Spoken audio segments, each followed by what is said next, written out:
ቤት ሰሪዎች የእንጨት ቤት ስትሰሩ አንድ ነገር ልበላችሁ። የእንጨት ቤት የምትሰሩ ሰዎች ማለት ነው። ይኸውላችሁ ይሄ ስሩ መቀባት አለበት። ስሩ አያችሁ፣ ይሄ ጥቁር ሆኖ የሚታየው የተቃጠለ ጋዝ ነው እና እንጨቱን ካቆማችሁ በኋላ ጥቁር ጋዝ ትገዛላችሁ ማለት የተቃጠለ ጋዝ ትገዙና በዚህ መልኩ ትቀቡታላችሁ ማለት ነው። ያላችሁ እንዴ ሲቀባ እንዴ ነው። አሁን ይሄ እንደዚህ ያረክ የምትቀባው ለምንድን ነው? ምስጥ እንዳይበላው። የእንጨት ቤት በአብዛኛው ምስጥ ያጠቃዋልና ያው ይሄን ምስጥ ለመከላከል ነው። አዎ ይሄ ከተቀባ አይበላውም። አያችሁ፣ ይሄንን ሳትቀቡ በፍጹም ማለት ነው እንትን እንዳትሉ እንዳይመርጉ አይደል? ይሄ ሳይቀባ ጭቃ መመረግ የለበትም። ውሃ ልክ ሳይታሰር ጭቃ ሳይመረግ ነው ይሄ የሚቀባው። አያችሁ፣ አቀባቡ በደንብ መቀባት አለበት። በደንብ ይሄ በአብዛኛው ቤቶች የሚወድቁት ወይም ደግሞ እድሜ የማይኖራቸው እንደዚህ ባለመቀባታቸው ነው።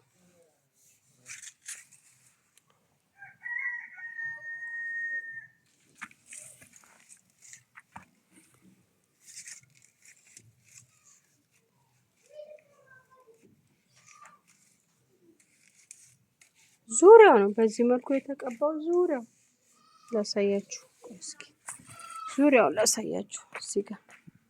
እዚህ ጋር ደግሞ እንትን ነው ይሄ ጭማ ይባላል። የጭቃ እንትን ማብኪያ ማለት ነው። ዛሬ ነው የተገዛው ጭማ።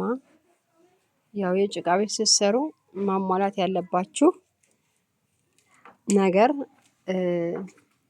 በነገራችን ላይ ግን አንድ ነገር ልበላችሁ። ብር ካላችሁ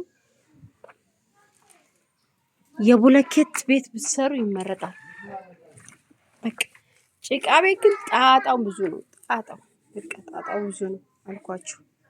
ያው ከአቅም አኳያ ነው ይሄ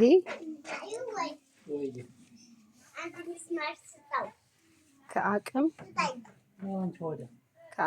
ጉዳይ ነው እንጂ የቡለኬትን የመሰለ ነገር የለም። ግን ቢሆንም ጭቃ ቤት በደንብ ከተሰራ ያው እንደ ቡለኬት ነው። አያችሁ፣ ስርስሩ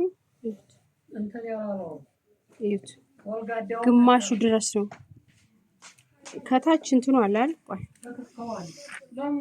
አሁን መሬቱ አለ። መሬቱ ይላችሁ ከታች መሬቱ አለ አይደል? ከዛ ከመሬቱ ተነስቶ እስከ ማገሩ ድረስ አንድ ዙር ማገር አለ አይደለ? ቢቻል ሁሉም ቢቀባ አሪፍ ነው፣ ግን አይቻልም። ቢቀባ ምንም ችግር የለውም፣ አቅማችሁ ከፈቀደ ማለት ነው። ግን አንድ ዙሪያው እስከ ማገሩ ድረስ መቀባት አለበት። ይሄንን ሳትቀቡ በፍጹም እንዳትመርጉ፣ በጭቃ ወይም ደግሞ ውሃ ልክ እንዳታሳስሩ። እሺ፣ ይሄንን ሳታፈሱበት ወይም ደግሞ ሳትቀቡ ከሰራችሁ ምስጥ ይበላውና ቤቱ እድሜ አይኖረውም። እና ይሄ ምስጥ እንዲከላከል ነው እንደዚህ የሚቀባው። ሌላ ምንም ነገር የለውም። ከታች ጀምሮ እስከ አንደኛው ማገር ድረስ። ከዛ በኋላ ውሃ ልክ ይታሰራል እና በዚህ መልኩ ነው እንጨት ቤት ማሰራት ስትፈልጉ ይሄን ማወቅ አለባችሁ ብዬ ነው። ያው ከጠቀማችሁ ቪዲዮውን ላይክ፣ ሰብስክራይብ፣ ሼር፣ ኮሜንት አድርጉልኝ እና ሀሳብ አስተያየት ካላችሁ ጻፉልኝ ማለት ነው።